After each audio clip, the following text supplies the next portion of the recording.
Amareal, thank you for the follow. Also, I have like 6 viewers here. That's crazy. Oh, BetSemp is rating. Okay, that makes more sense. Thanks, BetSemp. I need to check out your channel too.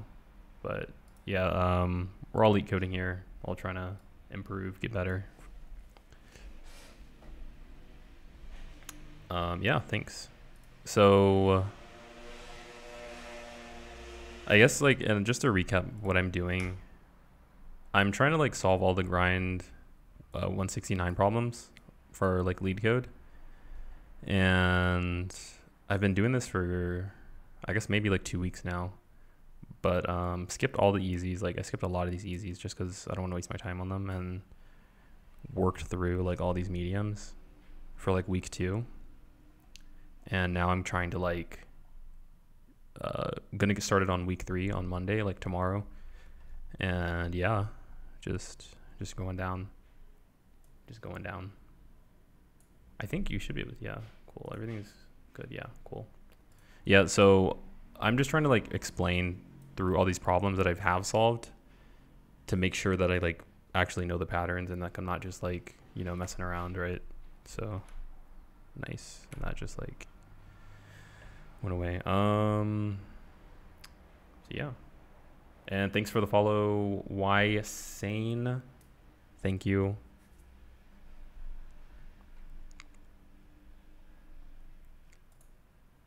Okay, so for this one, I don't remember a lot about this problem. I know generally like you searching, but like this could be off by 1. This could be off by 1. And this kind of really sucks because I still can't do it. It is like so specific with the yeah, with the things. Yeah, -1 to get I. If it's 0, then you reverse it.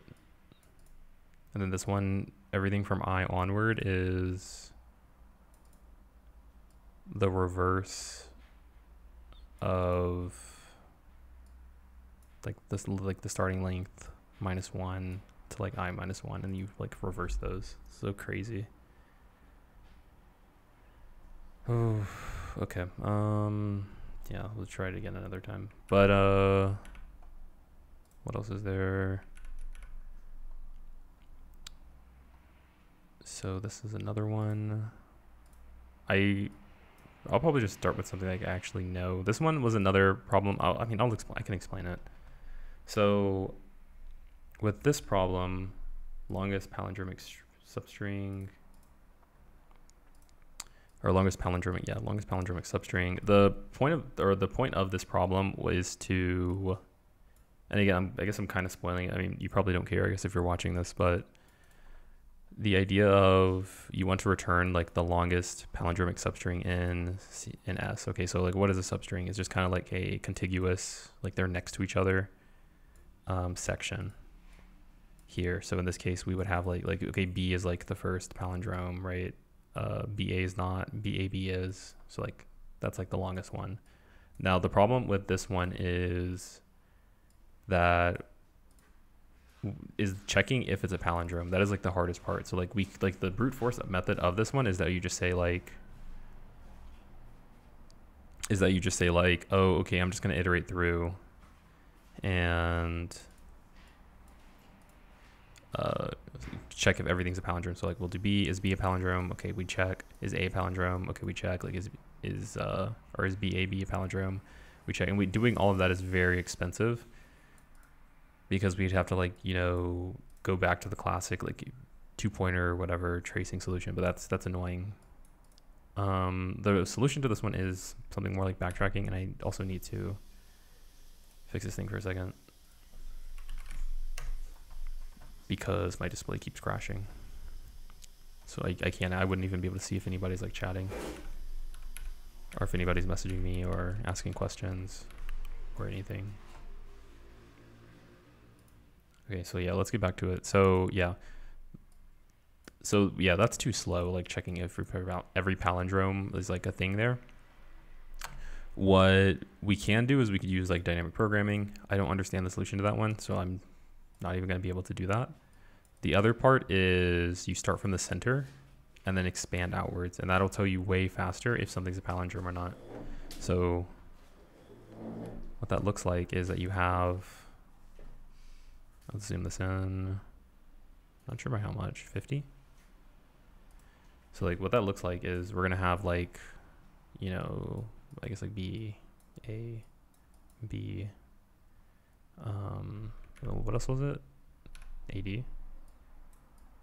AD. And so what we'll do is we'll just start at the center. We'll say like, oh, okay, well, are these two like the same numbers? Because that has to be true if it's a palindrome. Are these the same? Because that has to be true. And then these aren't, so like this one isn't valid. And so we just stick with this one, right? And there is an edge case with this one, which is like, what do you do if there's like an even number? In which case we're just checking. We need to also check like, are these the same? And then if they are, like, then we proceed again. And then we're just like incrementing the count. So instead we'll have like, you know, these.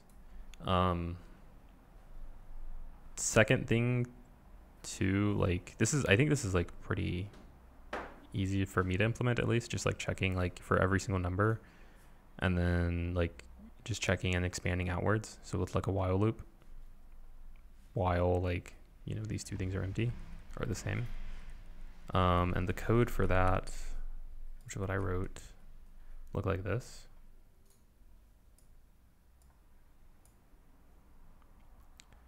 So it's just looping through every number, doing the odd case. There's an inefficiency here because I'm recreating strings every single time, and I could just be checking indices instead. Like, it's really annoying to create strings and like splice them and like add things together where you just have like a string that's B, but then you want to make a string BA, like B or whatever. It's very expensive to modify strings, so instead you could just keep the track of the indices that you want. So it'd be like, oh, well, I actually just want index here to index here, and then you expand it out. I want index here to index here, and you could just get like the length of that or whatever and compare it instead of getting like the length of the current. Anyways, that's that problem. And then the even case, I missed this, but we're starting it with like the first two and then we're expanding out. So yeah, that's that problem. Let's go into the next one.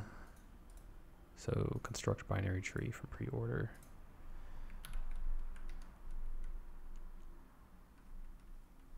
And the reason that I'm doing this is that it's really important when you're trying to like solve problems that you are able to actually explain it. It'll help like fill in my knowledge gaps, or at least for me, like when I'm studying or doing anything, it really helps to know like what I'm talking about, I guess. Like, do I really know what I'm talking about, or am I just kind of like guessing? I went to the University of Florida, and this is like I guess like, you know, just something that I learned that would make like school like way easier for me. It's just explaining it and seeing where my gaps are. So that's where we're at. So like, how do we get like how do we construct the binary tree pre-order and in-order traversal for this? Right, and we're given like, you know, these two things. So we're given like 3, 9, 20, 15, and like 9, 3, 15, 20. I wonder if I can copy and paste this as like text here, right? Or no? Ugh, that didn't look that good. Will it let you just make it bigger or no? Kind of not really. It looks really ugly. Yeah, that looks so bad. Okay, cool.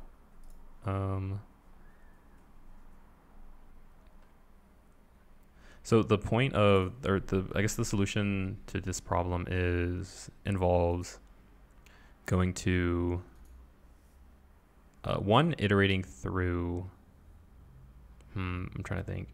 This is one of those problems where like you can't really, if you don't know the solution, I feel like you can't. It's kind of impossible to solve. Like knowing that one, you need to use the pre-order to traverse through like each node. So you'll start, okay, what is 3? And we kind of notice, and like 9, and then 20, 15, 7. And then we use the in order to like split into subtrees. So we know that like 3, for example, right here is a subtree of like a left subtree of like a 9. And then the rest of it's like the right subtree, right, of like those 3 nodes. And then we can use that to basically go super deep into recursion and get like only one. So like 20, for example, right? When we actually hit up at 20, we're like at its right node, which is the right subtree of 7, which is on this right side, right? That's not a coincidence. And then the 15, which is also not a coincidence. And what we end up getting is, a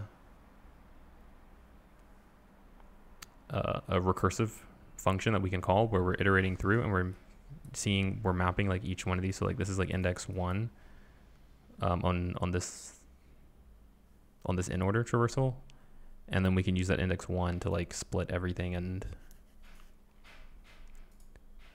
and find those minimum subtrees as we like traverse down through our recursive branch. And nice. Let me open this display link again because it just crashed. Cool. I'm trying to think, is there a simpler way that this could be like even brought up? Because this might not even be like a good enough explanation, but like to run through, I guess as an example, like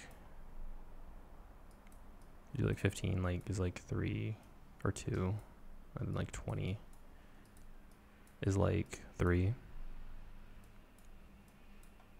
So what'll happen is that you'll just iterate through. So like 3, 9, 15, 20, or I guess it would be like 3, 20. Like 20 would go first because we start just going through. When we hit 3, like we notice, okay, well 3 is gonna have this left subtree, and we break it up, like we split it. So like actually it's probably just better with the code, honestly, because this doesn't make any sense of doing that. But like the code is checking if the node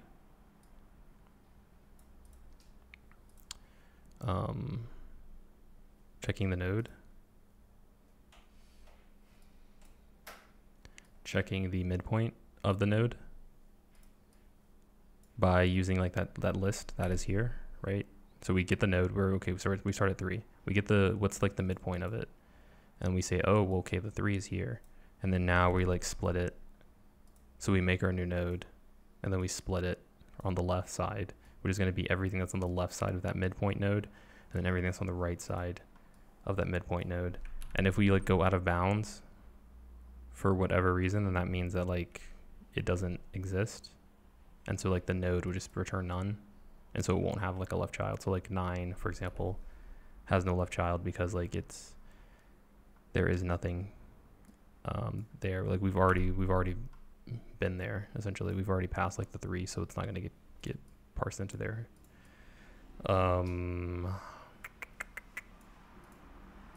of weird. I'm actually not even sure if I'd be able to code this one.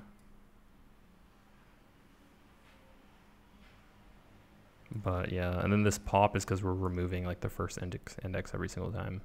So that's another important part.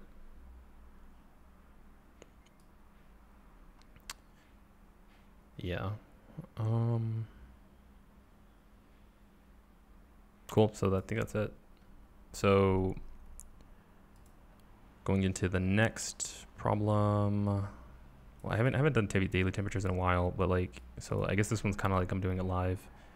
It's been about a month and a half since I've solved this one, December 6th. So given an array of integers, temperatures represents daily temperatures. Return answer such that answer I is the number of days you have to wait until you get a warmer temperature. If there is no future day, return or keep it as 0. So for this one, I remember this one being like a stack problem, and that I think we're just like popping. So we'll do like 73, 74, and every time I think we have an answer for it. We pop it from the stack, I think. So like here we'd have like 74 or 73, and then 74, and then or we have like the list, and then we'll have like our stack. So like we'll add 73 into the list and then into our stack. And then once we find like 74, we're like, oh, well, it's warmer. So like, let's mark you. And let's actually also, let's keep track of the indice too, I think is part of this. So that we can add it into the array. So then we'll say like answers at like, 0 is 1. Because we know like whatever the current indice that we're at is 74. We know that that is warmer than this one. So then we'll like pop it. Let's see, I think I'm like in my mind with this. This is like stupid display link.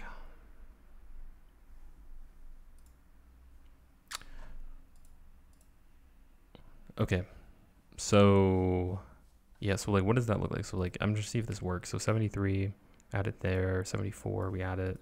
What happens if we get something like 71? So we do like 71. And it'll be like, well, like 3. And then 69 at 4. So we'll hit 72. And then we'll say, oh, well, 72 is like the warmer than this one. So then we'll pop it, which was the last one we saw. We'll pop it, adjust it, like the current index minus like whatever this current index is, yeah. And then we'll see 71. We'll see, oh, well, you are warmer than it. You're greater than it. So we'll pop 71 and like update all of these answer arrays, like, and so on. I'm not even gonna bother coding that because I think this is like actually really straightforward. I could, but like, again, this is the whole point of this day is just like recapping stuff. So like, it's not about coding. I'm gonna be coding tomorrow, but like, just for loop through this array, keep track of the stack, keep track of the index, do like a little bit of like math, and then I can like show the code here that I coded up, I guess in December. But have a stack, have that answer array, link the temperatures as I said, do for loops, have the I, the temperature. We could have just called this temp. Oh no, we need the index. Yeah. And so then we'll pop while it's less than that new temperature, update it, pinned it, yeah. So that was that one for week 2. Word break. This one I don't know the what is it, top up approach or something, like whenever you're doing like iterative DP. I don't know that one, but one like DP trick is like just knowing memoization is like a thing. So like when you have a problem, and I'll actually go over this answer or this question too. So word break is like the idea that we're gonna have some list of words and then like some string, and we want to know like, okay, well, can we separate these all into words? Can they be segmented into words? So like here is Leetcode. Leet is a word, code is a word. Apple pen apple works because we're doing like apple pen, and then like cats and dogs. So for this one, we can have like Leet, like code, and we can actually just separate them all by like bundle. But like we don't start by that at all, but like we iterate through, go through like, oh, are you a word, or is LE a word? Nope. Okay, is LE a word? Nope. Is LET a word? Okay, yeah, it is. Okay, cool. So we how to handle pressure in sprints as a Java developer. What do you mean by that? Also, hello Maladzi Pumbus. Kind of sounds like Plumpus from Rick and Morty. What do you mean by that? How to handle pressure in sprints as a Java developer. So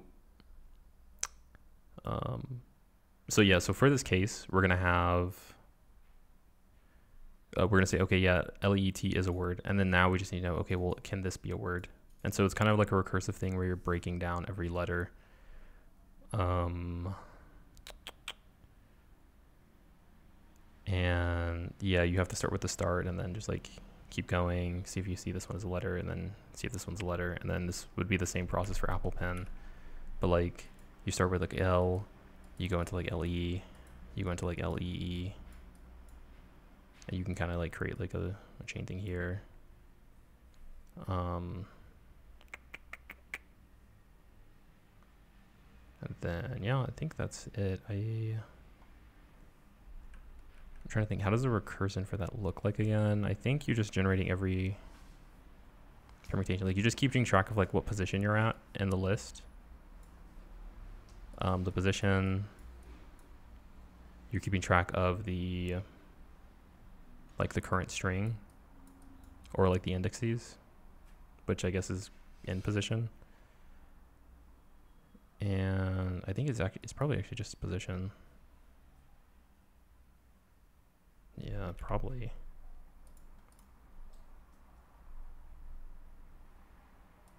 But you would cats.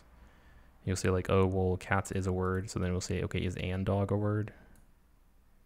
And you'll go through that. Like, it's not, although like dog is, but like there is no variation of and where you can use it. And so look at what the code looks like for this one.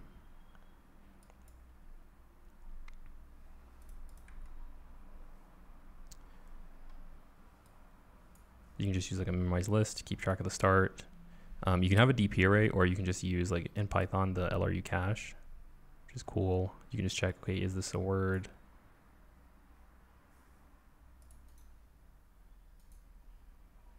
And then if it's not, what is this word?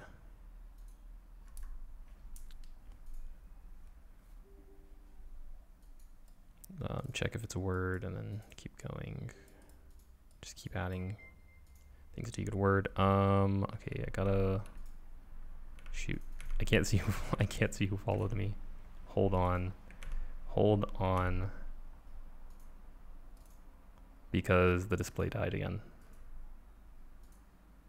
But thank you for the follow. I'm going to see.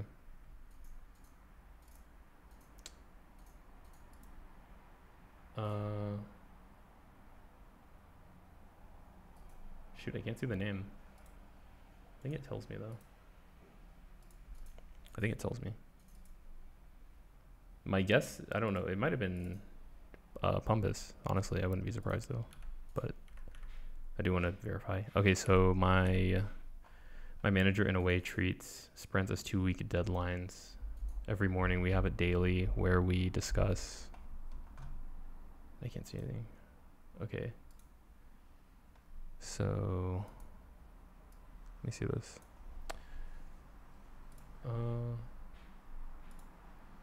Every day, okay, my manager in a way treats sprints as a 2-week deadlines. Every morning we have daily where we discuss what we were working on and estimate points. Yeah, makes sense. When we commit to taking on something in a sprint, he sees it as a promise. This sometimes puts me under stress because unexpected issues often arise while developing features, not always aligning with my initial plans. If I can't deliver everything I committed to the sprint, in the sprint, I have to explain myself at the end of the sprint. Yeah, like I have like I guess a kind of solution to that, like maybe kind of. Obviously it's going to depend probably on more context than what I have, but there's like a really big meme in tech, and I wish I could find it right now, but it's that like when the more senior you get, the more you learn that like you just like under promise, right? So like when it comes to like if somebody has like too high expectations, or they're saying like, oh well, I thought this was going to get done like by this date, right? Like if you say that you're going to do it and if you say something takes like 1 month to do, you get like way more time when you do it in 2 weeks. So like a really cool thing you can do is just like, is that you can basically like, if you think something takes a month, you just say like, you know, okay, this is going to take 2 months, right? And then when you deliver, when you deliver it and you say, and you get that thing done like in a month or whatever, then they're gonna be like, oh my God, like you're so smart. But like that, and that works with like so much stuff. But like, I think that's kind of one of the things that like senior engineers think. I really wish I could find the meme. Like literally somebody said like this exact same thing where they're just like, oh, how long, like a junior engineer, how long would you think it would take you to rewrite the whole project? And it's like, and they'll say like, the junior engineer will say like, oh yeah, I can do that like, you know, in 2 weeks. And then they're like, and then they ask like the senior engineer, oh, hey, how long does it take to do for you to like redo like this button? And they'll like, you know, overestimate it. So but it kind of depends too, because you can have people who are like really, really like, the manager's job is basically to put as much stress on you as possible. And if that's the problem, then like this doesn't even work, because at that point it's like there's like other factors that are influencing like the stress of the team, I think. But yeah, no problem. Thanks for the question. It's an interesting scenario. I don't know, like, cause like it's a lot about like managing expectations. It's like, okay, well, why do they have the expectations? But like one thing you will actually destroy yourself if you overpromise. You will actually like you lose like so much credibility, and that actually, I think that's actually a bad thing. But like you should always definitely underpromise. Oh, and overdeliver, right? Underpromise, overdeliver. Don't overpromise and underdeliver.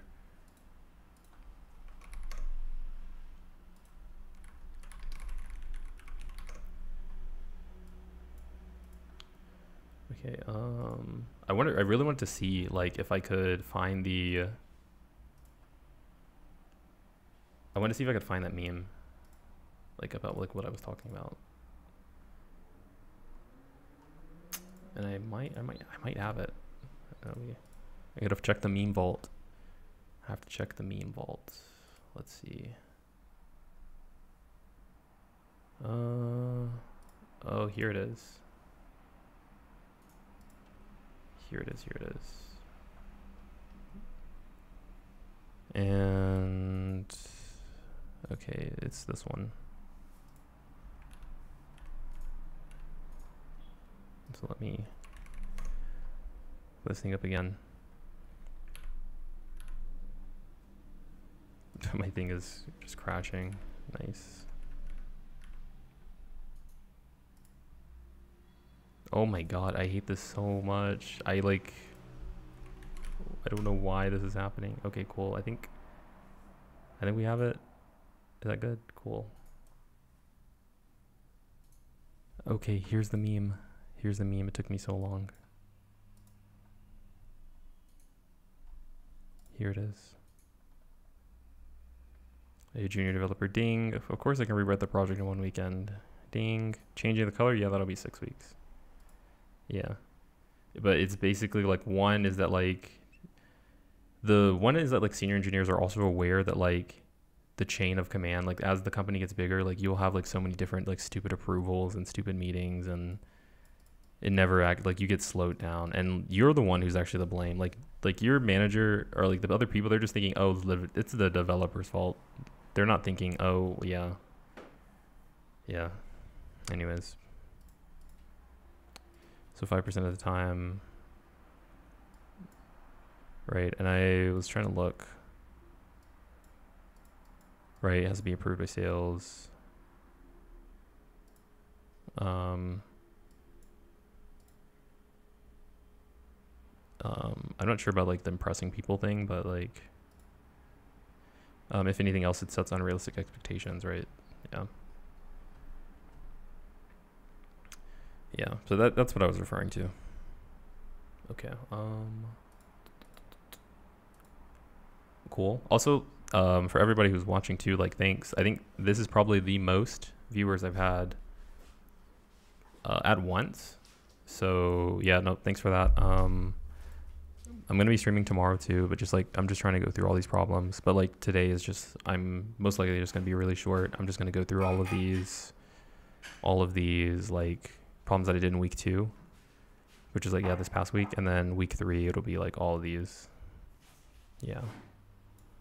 And I have a DoorDash interview on Wednesday. So yeah, let's see how that goes. Where are we at? Okay, word break. So doing with position, seeing if, I actually don't like this checking at the end every single time. Actually, no, that's probably fine. Good luck on the interview. Thanks.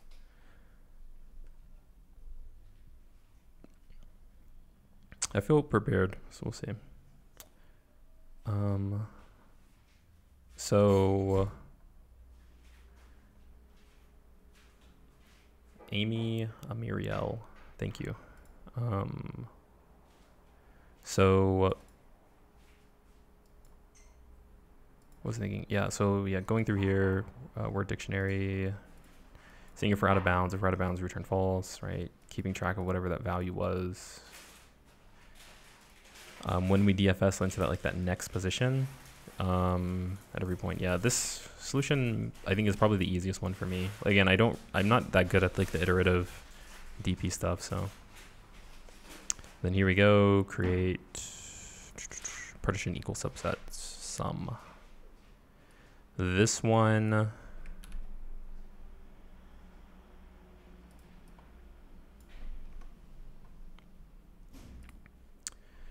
so the problem for this one is that we have like some nums, and we want to just partition into two subsets such that the elements in both subsets are equal, and if they're not, then return otherwise. This one is really similar to like just like a backtracking problem, except like we're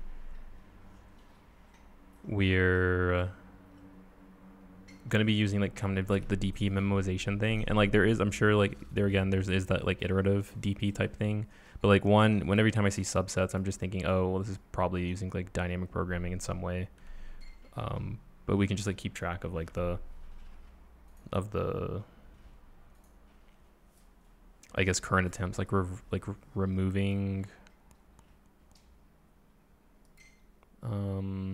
do backtracking, but just like don't repeat calculations basically. And so we can prevent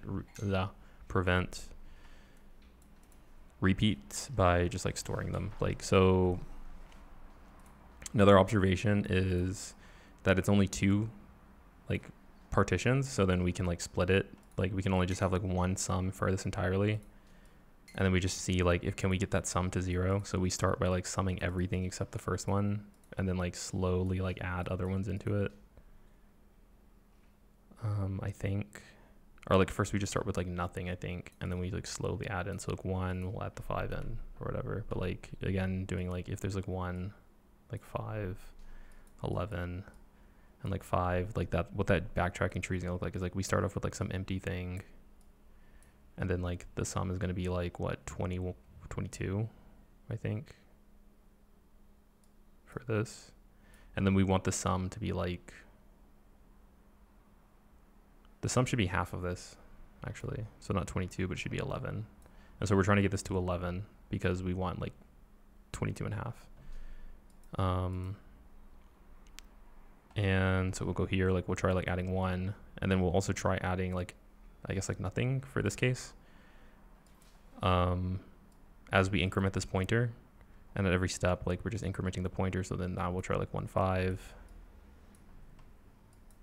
which is, this one's like 10, right? We're keeping track of like whatever the sum is. And this one's like a 5 here is like, okay, now we've got like 5 left. And then at the same time too, when we go right, nice. At the same time too, when we go right, we I think skip over, right? Or that we just don't add it, but like so we keep the 1, and then we like keep the 5 on the other side, and then this one we would add like just like the 11, and like this one we would add like the 5. Like, so we're either taking it or we're just like not taking it. So this one we decide to take the 1, but there is a case where we just only decide to take the 5, and like that's going to be like this case. And there's going to be one where we only decide to take the 11, etc. And then we end whenever like this is 0, whenever like the count goes to 0. And these graphs kind of suck, but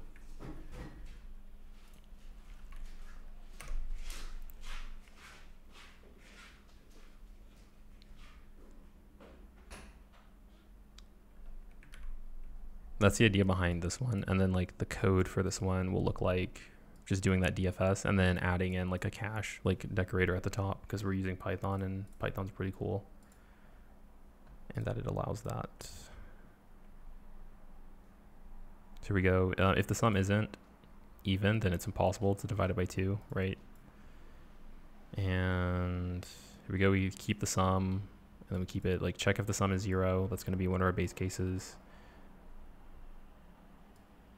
We take one, we take the value, or we just skip over, and we just like decide not to take the value. And in this case, it would be like the equivalent of like doing like the 1.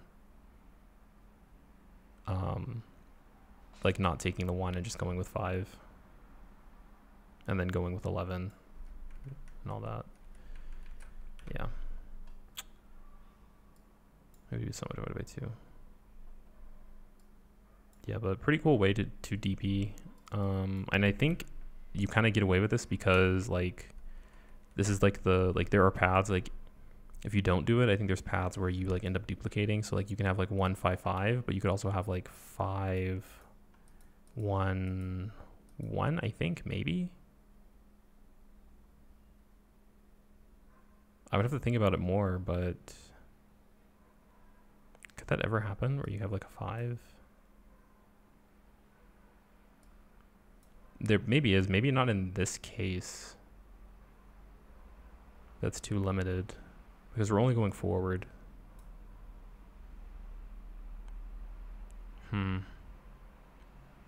But there could be maybe, I guess the case is like 5 5.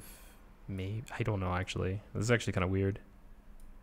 That's a good question I should be asking myself, is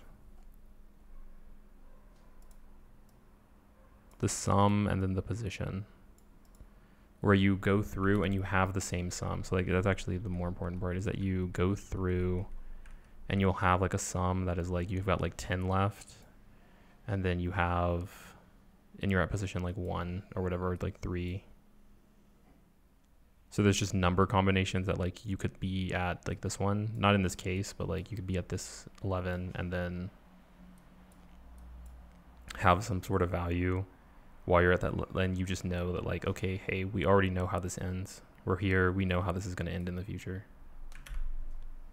So that's where the DP comes in, yeah. Okay. Cool. And then lowest common ancestor. So this one is a fun one. I like this one because there's like multiple ways of solving it. I don't know if I can. I'm trying to think of a better way to like, because I don't want to write everything out here, but 3 5 1 3 5 1 6 2. Then okay.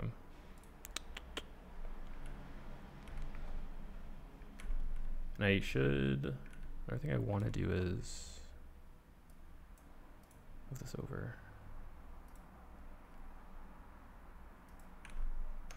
Let's put this thing here.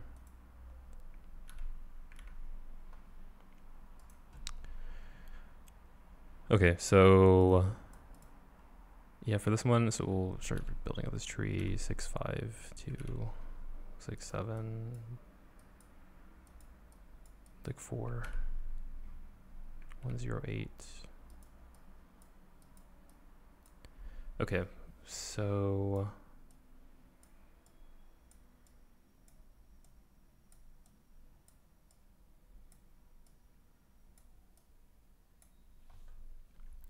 we have this tree and we just want to know like, okay, what is the lowest common ancestor of like 5 and 7? The answer for that one would be 5 is the lowest ancestor of 5 and 7. And if it were something like 5 and 1, oh God, if it was 5 and 1, Wait, it would just be 5. If it was 5 and 1, then it would be 3 because it's connected here. There's several ways of solving this one. Like I said, like this is why I like this problem. The first way is that we have a map of all of the ancestors of every single one. So we know, like, we know what the parents are essentially. So we know that, like, we create a map that we know that, like, okay, well, 5's parent is 3 and 3's parent is like empty. And, you know, 2's parent is 5. And then what we can do is we can just trace through, find the node. And then once we know the node, we just like backtrack until we find the least common ancestor between the both of them. So we'll have, like, you know, like 5's parent, and then we'll have like 1's parent, and we'll just go up the tree every single time to find out who gets there. And then I think we could probably start by going up the tree, like first on 5. And then if that we don't find like the parent, then we go like on the 1s. Yeah, I think that way's like a little bit uglier though.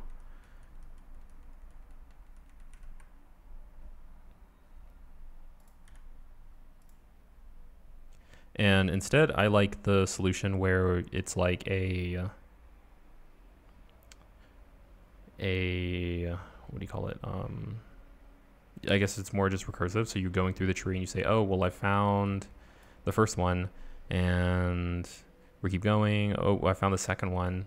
And then once we like return back, we're like, oh, well, I found the left one. I found like the second one. Let's just return it. And let's return this node because we found both. And then we keep going. Like, again, if they're both on the same side, then we say like, oh, well, I found you. Okay, where's the other one? Oh, we found the other one. And we're like, oh, well, okay, this is the first time that we found this one and this one. So then, like, let's just return this one. Right. I think that one makes more sense. It's probably more complicated though with recursion, but because there's a lot of edge cases, I think. At least when I was doing it, but I also did it really ugly. So this is what I coded, yeah, you know, less than, I guess a little bit over a week ago. It's a crazy amount of if statements. A crazy amount of if statements. And it doesn't even need to be this complicated. It really doesn't. But we'll do like left, do a DFS, right? Just check if we found the left, check if we found the right, like the P or the Qs. And so because I did it like 6 ways, right? Like it's a lot. But just checking if we've already found it. If we already have the node, like, then we just return the node and pass it all the way up until the end. Checking if we've seen the L, if we've found like the L, like the left or the P or the Q, the P or the Q, and then just like edge case stuff. If it's a Q, like if the current node is Q, if the current node is P, and we found its partner, yeah. If we haven't found either, then we'll like just pass down that we've kind of seen one of them, and then we'll just end up returning like the root or the DFS of that. They said the cleaner solution, I think, I don't know if I recorded the cleaner solution on here though, but yeah, I think this is the cleaner one. So you just check if the root,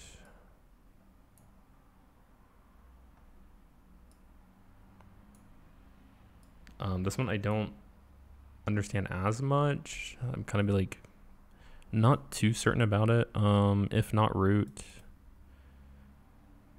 return none, and then like if you do see it, then you just pass it up. And then at some point we'll get a left and a right, and then we'll just return it.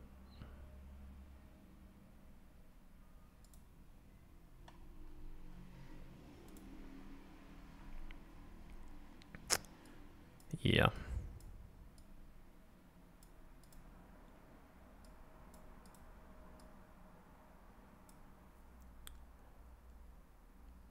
Yeah.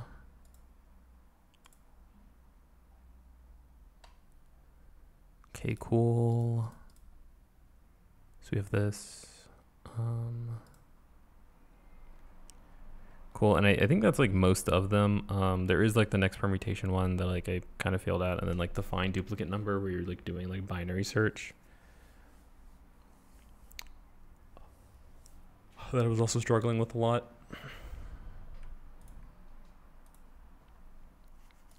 I also did the Leetcode contest, so I could go over like some of the ones I did for that one, just my general thoughts.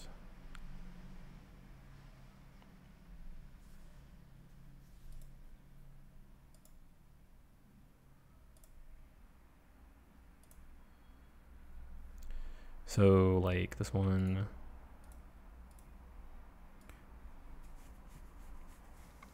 on the Leetcode contest, I think I spent too much time. I didn't realize that like the Leetcode contest would give harder problems. I thought they would always progress. So that like really screwed me up because I thought this one was actually going to be the easiest one. And it wasn't. So like I wasted so much time doing it, and I could have, my score would have been higher had I just like skipped it and just gone to the Alice and Bob playing flower game one. So that was one mistake I made. Let's pop this thing up again.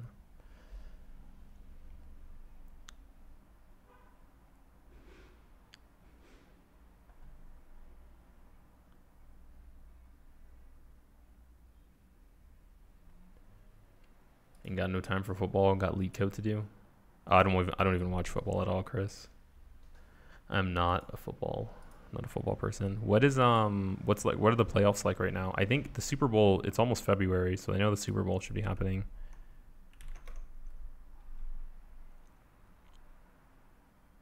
Oh, here it is. We're at neck and neck. We're almost there.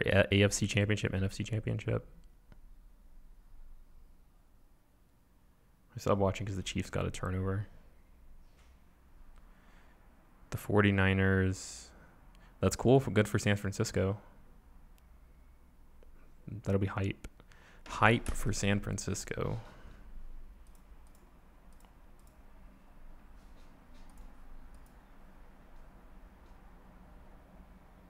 Oh, is it Santa Clara? I don't know anything about football, like I said. I saw SF and I thought that was... No, San Francisco 49ers.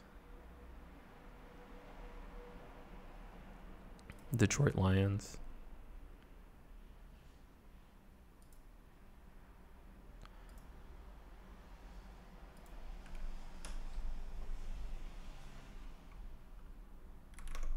Right?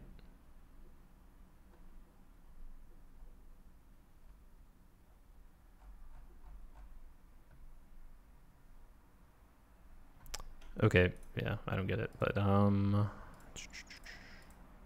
yeah, I spent way too much time because I thought this one was the easiest one, but this one was not. This one was way easier, and you can even just tell. Yeah, just look at the acceptance rates, 44 to 20. So that one screwed me. I like coded the solution to this one in like 10 minutes, and then it failed.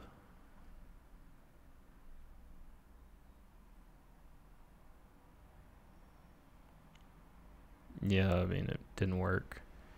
And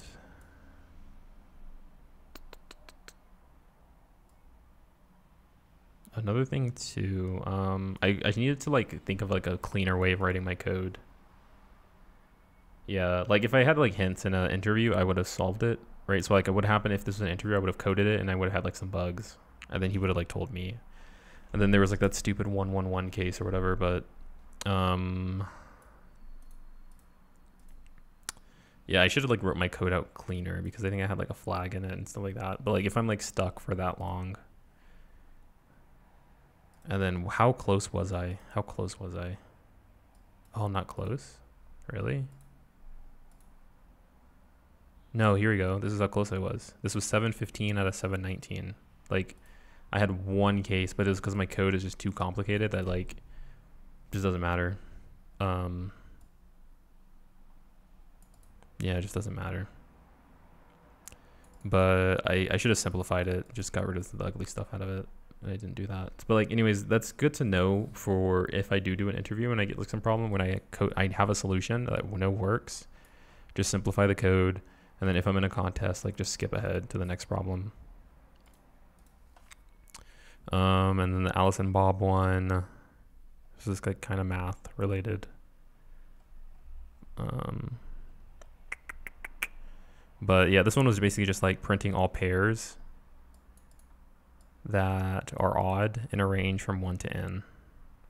Yeah, but you could just use like 2 for loops, I guess, or do like this one, or do like math. Yeah.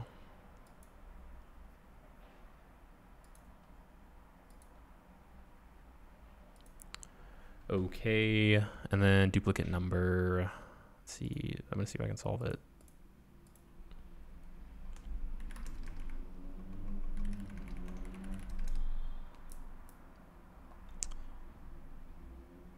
See if we can solve duplicate number.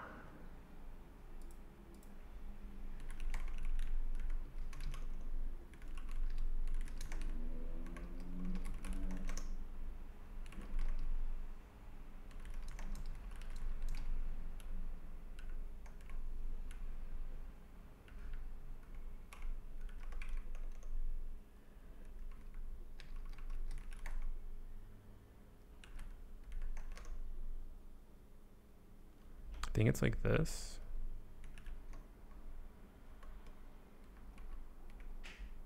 Or something like that.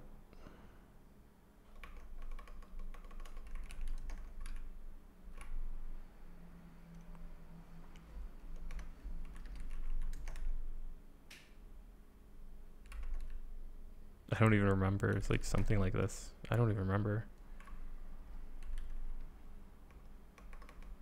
Whoops. Yeah, left equals mid.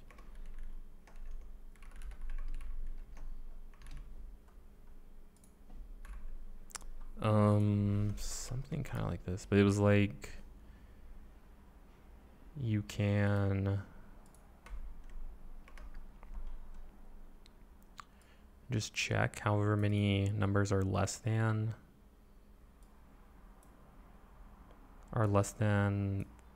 this number. And then if they're like too many, then you know to go to the other side, and then you just keep doing that until you reach it. Like something like that.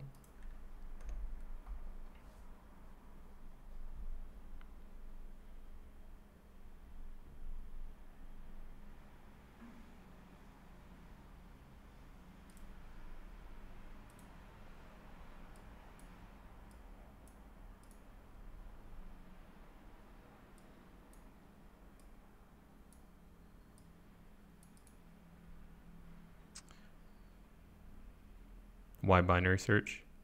Because that was like the easiest solution, I think. It's slower than a naive frequency map. It says here you can't use a frequency map. You must solve the problem without modifying the array. Only use constant space.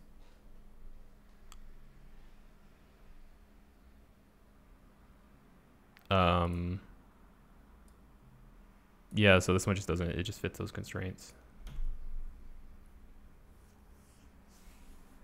But normally I would just use a frequency map to do this problem. And that would just be it. I don't like, yeah, I don't, yeah. Then they have the follow up. But like, I'm trying to think. I think this problem involved doing like like you count the numbers that are like less than 0, 1, or 1, 2, 3, 4, 5 that are less than 5. So like I think it's like if count is less than, or like if I is less than mid.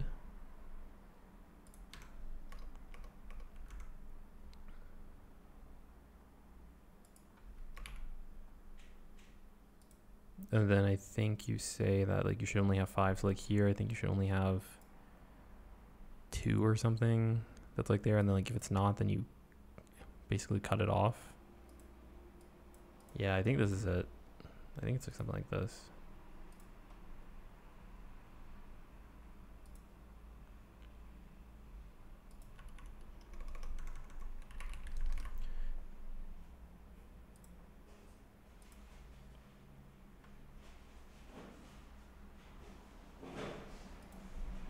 Is it here? It's like something like really close to this.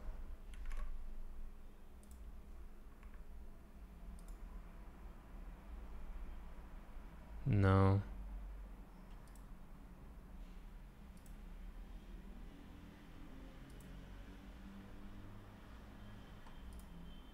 I'm gonna look at the solution.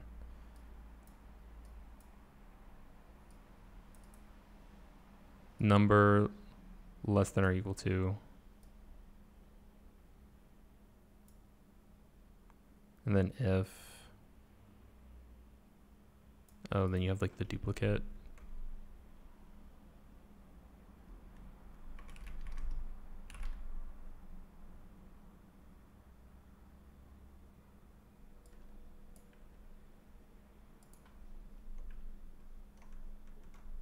And they did the +1. Ugh, I messed up my binary search.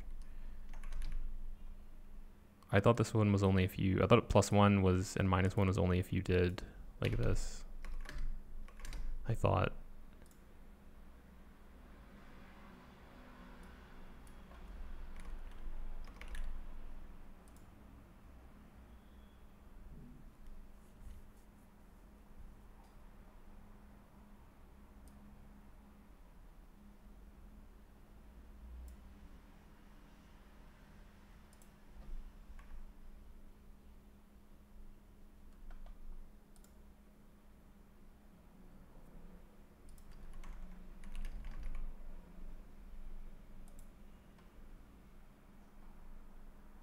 I know I hate these problems. I hate this problem and I hate this stupid next permutation one because they don't make any sense at all. Like it just seems like it's just memorizing. Like even when I'm looking at the solution, starting at 1 seems so awkward.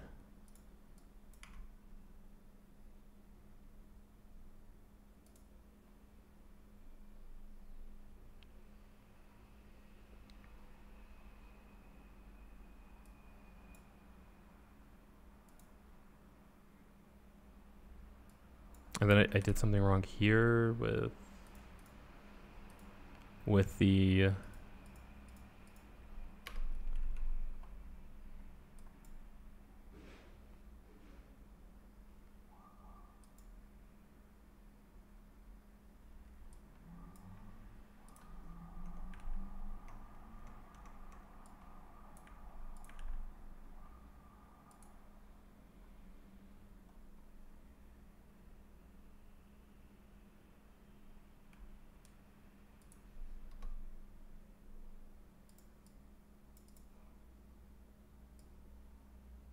number less than or equal to. Number less than or equal to.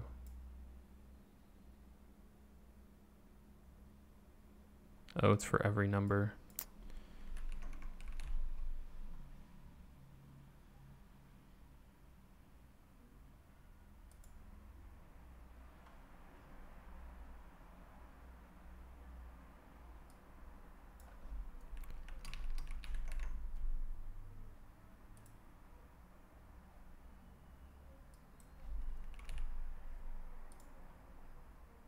So you have to iterate over every number in numbers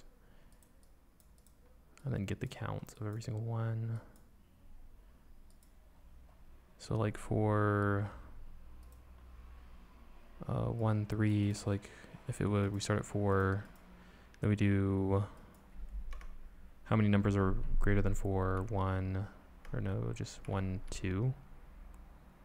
2 numbers are, no, how many numbers are less than 4? 1, 2, 3, 4. You get like 5. And you would expect 4 numbers.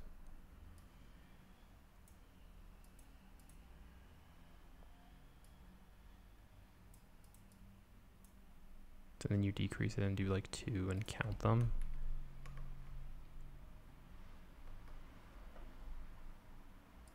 Then here would be something like 2, I guess. But I don't even think it doesn't go over the array, it goes over just the left and the right, so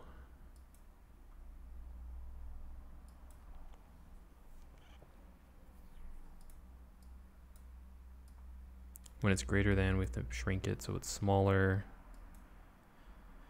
and more reasonable. Okay, so like, yeah, so we're basically just going through counting all of them, and then for all of the numbers, so 4, we would count however many are greater than or equal to 4 or less than 4. And then if it's too big and we have like way too many, then we know, okay, well, we need to go even smaller. So then we shrink the range from like 1 to 2. I'll check how many numbers are greater than or equal to 2.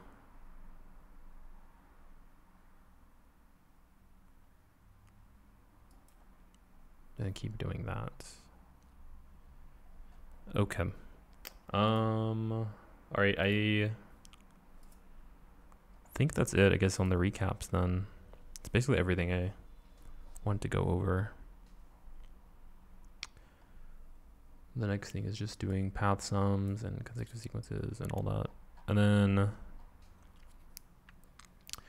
for my interview on Wednesday, I think my interviewer might ask me about like some system design stuff. So I want to like read like a little bit of the system design, like just system design stuff. And then I might try using like ChatGPT to like build out some project, and maybe do that on stream, like basically programming, like building like a programming template with ChatGPT, like a project template. Because I feel like it'd be really easy to like